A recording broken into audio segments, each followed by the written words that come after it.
Hello, and welcome to another episode of Death Taught Us How to Live, the Q&A version. This is episode number 7. I'm your host, the AVM Superhero, aka Greg, and I have 4 more people that's going to tell us a little bit about their lives due to questions that I asked them. So, without any further ado, let me introduce to you who's on our episode. First, out of Arizona, we have a young lady. Her name is Sara Groves. Hello, Sara. How you doing? Next, we have another lady. She's from Indiana. Her name is Pam Snyder. Hello, Pam. How you doing? Now we go back to the West Coast, California that is. We have another survivor. His name is Kevin Harmer. Hey Kevin, what's going on? Hope everything is well. And last but not least, we're going international. We're going to the Caribbean. Barbados to be exact. This person's name is Rochelle Burke. Hey Rochelle, how you doing? Alright guys, let's get to the questions. Hope you guys are ready. Let's go. What is important about life? Love and happiness and kindness. It's not money. In my prior life, I always wanted to be rich and famous. Now I just want to be famous and loved. Like, I still want to be famous, obviously, don't get me wrong, but money doesn't matter. It means absolutely nothing. Like, it literally means nothing. The only thing we should all be striving for is kindness and happiness and love. Like, that's it. What did you take for granted before you had your stroke?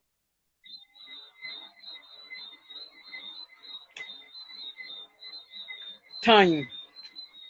I took time for granted. I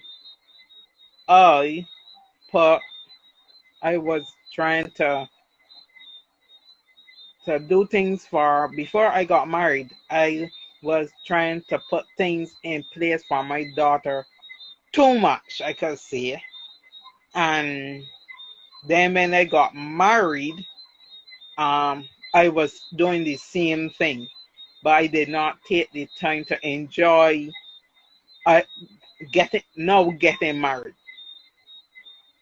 So I had a stroke just when I got married. So time. Time. If you had died, who would have been the most impacted, and how's your relationship with that person now? The most impacted would have been my mother. My mother is now gone. Her 10-year death anniversary just passed August 11th. And she was another reason I fought to stay alive. It would have killed her. Our entire lives, me and my brother and sister. Children are not supposed to go before their parents. I don't want you guys to go before me. It will kill me. So number 1 would be my mom. Number 2 would be my husband. I don't know, like I told you earlier, I don't know what his life would be like now. Maybe he would have found somebody cuter. Maybe he would have found somebody funnier. Maybe he'd be happier. I wonder about that. But those would be the people that would be affected the most. And I have no idea who it would be. How's your relationship with him now? With him? Oh, he's my everything. He's my everything. He lets me act a fool, but he knows I am true blue loyal, 100% his. We have always been. I was 14 years old. He was 16 years old. He is my best friend. I am his best friend. We have been there for each other. It feels like we've been together since we were babies. Beautiful. What did you take for granted before?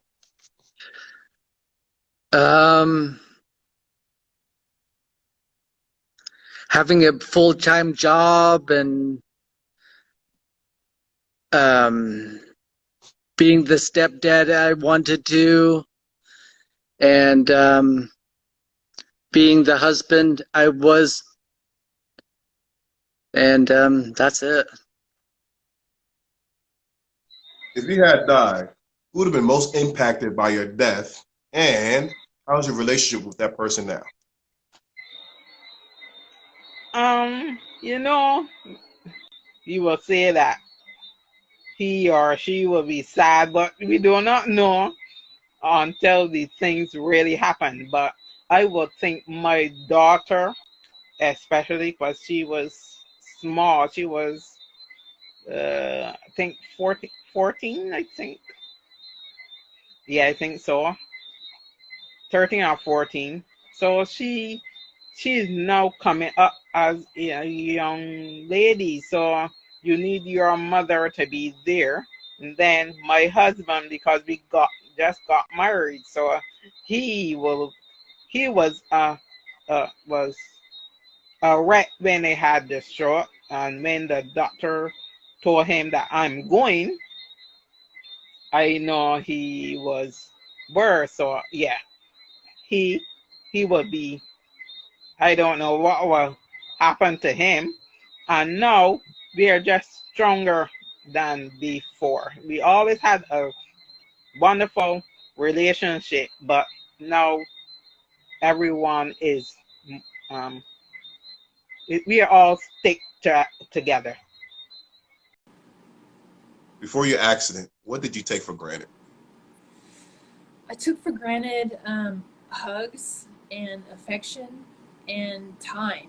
Like, the biggest regret I have is not pushing myself harder in taking advantage of the time I had with my able body, going harder on my goals, spending more time with people, hugging people more.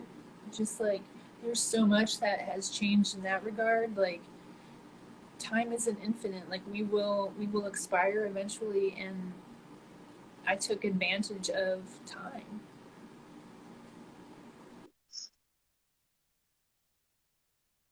What did the threat of death teach you?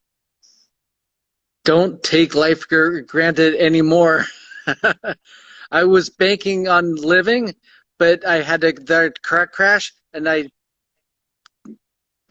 was pronounced dead at the site. Really? You coded? Yeah. Oh yeah. Not coded. I don't know who pronounced me dead, but someone pronounced me dead.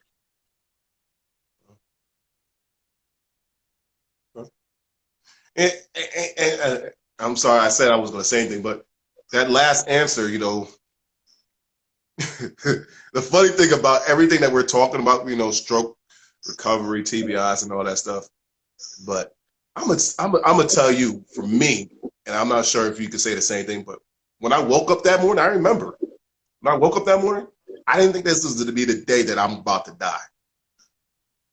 Yeah, I got knocked out in the air by the helicopter people, and I don't remember anything from there. No, I'm not even talking about that. I'm talking about when you Oh, woke okay. up that morning, when you got out of bed that morning before your accident. Oh Did you yeah, think that yeah. would be the day that you're going to die? Nope, I didn't. Surprise, surprise, surprise. Right. So you got to take every day Yep. and just live it to the fullest. You never know when Oh the yeah. time is going to be called. What did you take for granted before? Like most able-bodied people, everything. The fact that I could even go to the bathroom by myself, I could brush my teeth by myself, I could button. Remember Levi's 501s back in the day? It had the 5 buttons. I took that for granted. After my stroke, my husband had to do it for me. So if we were out in public, I had to come out of the ladies' room and turn around real quick, and he had to be standing right there and button my pants for me. And do you know how many rude motherfuckers? What are you doing? Why are you standing by the women's room? I'm like, he has to help me. Thank you. I never lost my attitude. It's still there. But everything. I think every able-bodied person takes everything for granted. Until you're in this position and until you survive death, you don't know. There's just no way to know. It's like, unless it's like losing a loved one. You don't know what that grief and that pain is like until you've experienced it. That's the word I couldn't think of. Until you experience death, you're clueless. Until you experience surviving death, you're clueless. My husband was there through the whole thing, and there's times he doesn't even understand it, but he's still there. I think if anything, it's helped him appreciate life a little bit too. Hopefully I've had an impact on him. Thank you, everybody. Great answers, man. Really heartfelt. I thank you so much for giving your time and your energy to this project.